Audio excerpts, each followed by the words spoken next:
Hey, thanks. Like, when have you ever seen me nervous, honey? And I told Guy, he brings that up all the time. He pops out of this door right over here to my right every time for, hey, don't be nervous. But it's like a little joke between me and Guy. Don't be nervous. Do I look like the nervous type?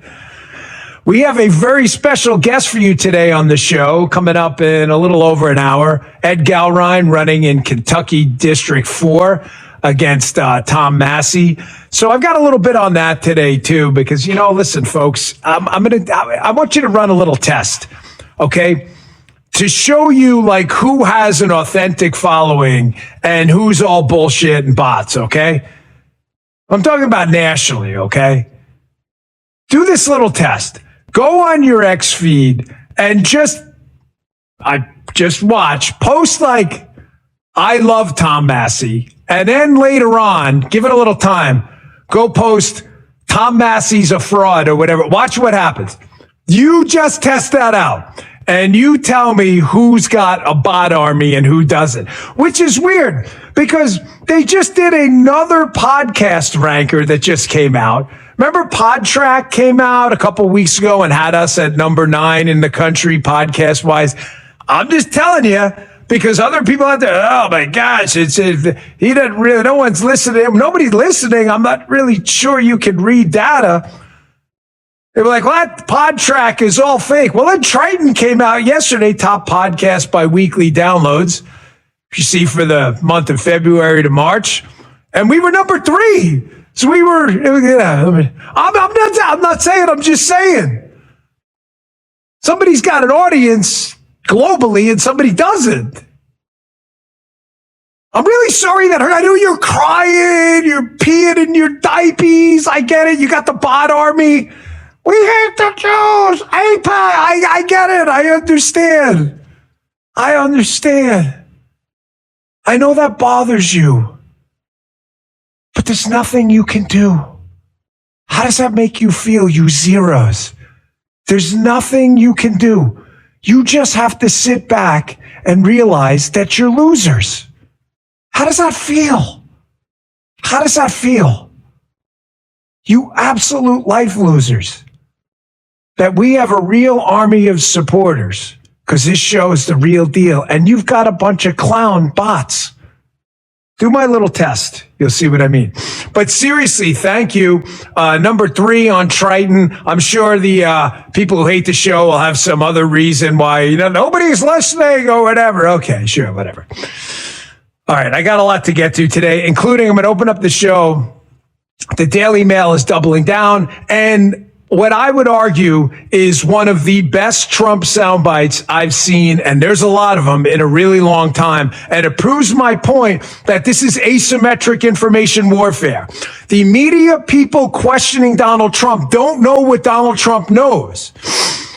So when Donald Trump calls him out on it, you got to watch Jeff Mason, this reporter. He doesn't know what to do. He's like, oh, yeah, okay, I guess I got to concede that point. This is a great clip. Got that coming up in a second. I'll get right to it. Hey, this last year, your eyes may have been open to a lot of things, but there was one thing that many found particularly disturbing. That's a lot of this stuff going on in the party. It's infighting. We all agree on a lot of stuff, folks. Freedom of speech, the right to life, the Second Amendment, and we support our military and first responders. Well, there's one company that's been fighting for our rights. They supported this program from the very beginning, and that's Patriot Mobile. Unlike other mobile providers, Patriot Mobile works on all 3 major networks. I use it. In fact, you can be on multiple networks on the same phone. More importantly, their customers enjoy priority service with the same or better quality. I'd argue better quality in a lot of areas as their old providers. Patriot Mobile's 100% US-based customer service team makes switching fast and easy. Keep your number, keep your phone, or upgrade. It's really easy. They saved me on a trip to the southern part of Florida recently. I couldn't get some access. I used Patriot Mobile, no problem at all. Go to patriotmobile.com/Dan and get a free month of service with the offer code Dan, my first name. Patriot Mobile's been fighting for us and the things we believe in for well over a decade. They've been a great sponsor. Let's thank them by making the switch today. Check them out.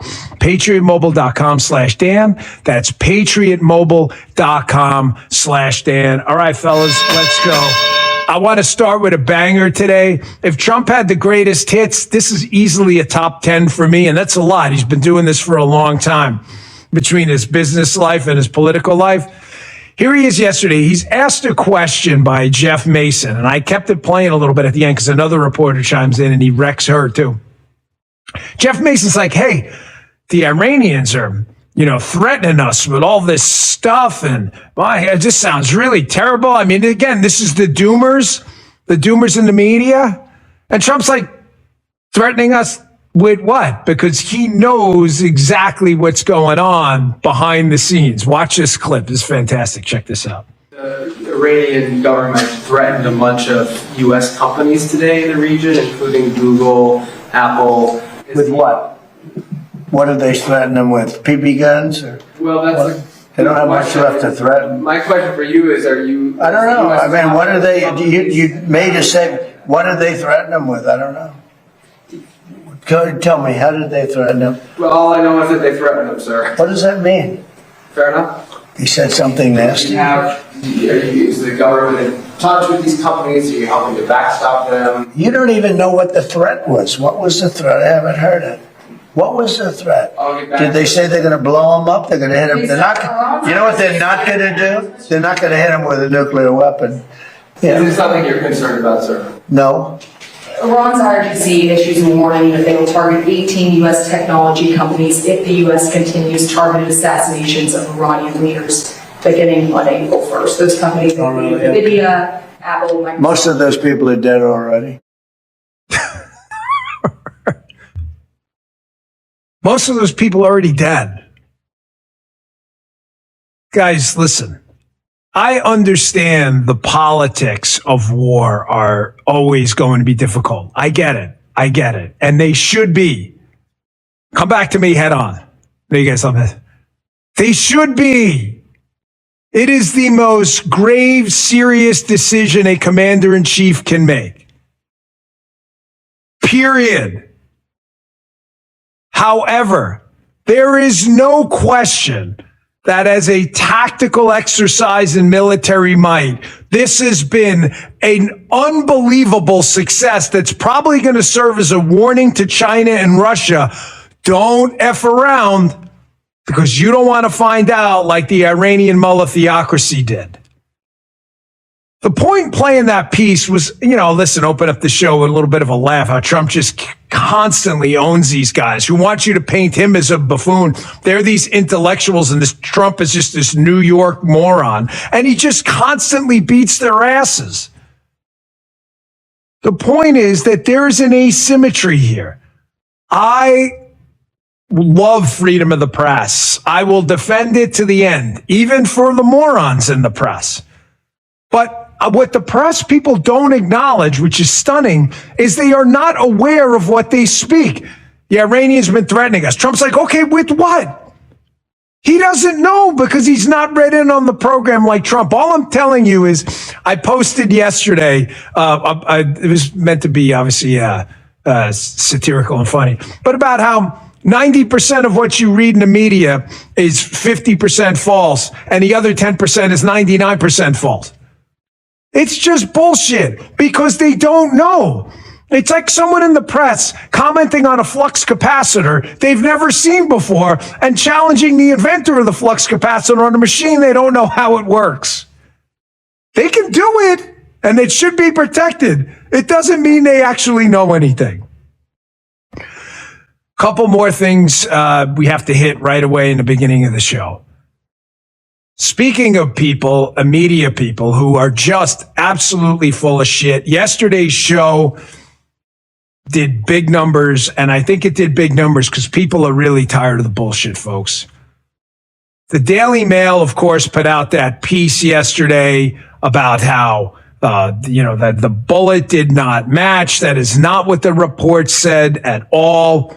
The report was pretty clear that due to the fragmentation of the bullet, it was going to be difficult to identify some of the markings.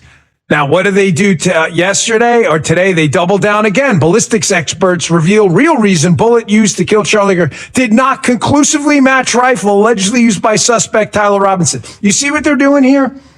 Again, this is an ongoing criminal case. Mr. Robinson is entitled to a presumption of innocence and a trial by his peers. And if he is convicted, it has to be beyond a reasonable doubt. That's it. However, the Daily Mail is full of shit. The Daily Mail either can't read or is now trying to backtrack on the ridiculous headline yesterday where they were widely mocked.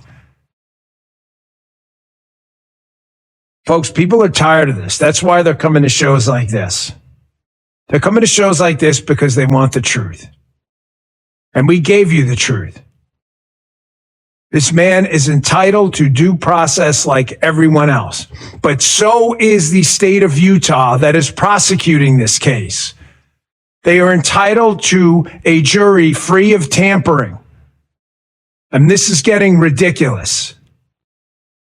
That is not what the story said yesterday. And I'm noticing severe backlash now, thankfully, online from people who are getting tired of this. People are getting tired of the fraudsters too. And folks, it's a difficult conversation for me because I really believed in this guy. I did. I supported him for a while, even when, him and President Trump butted heads.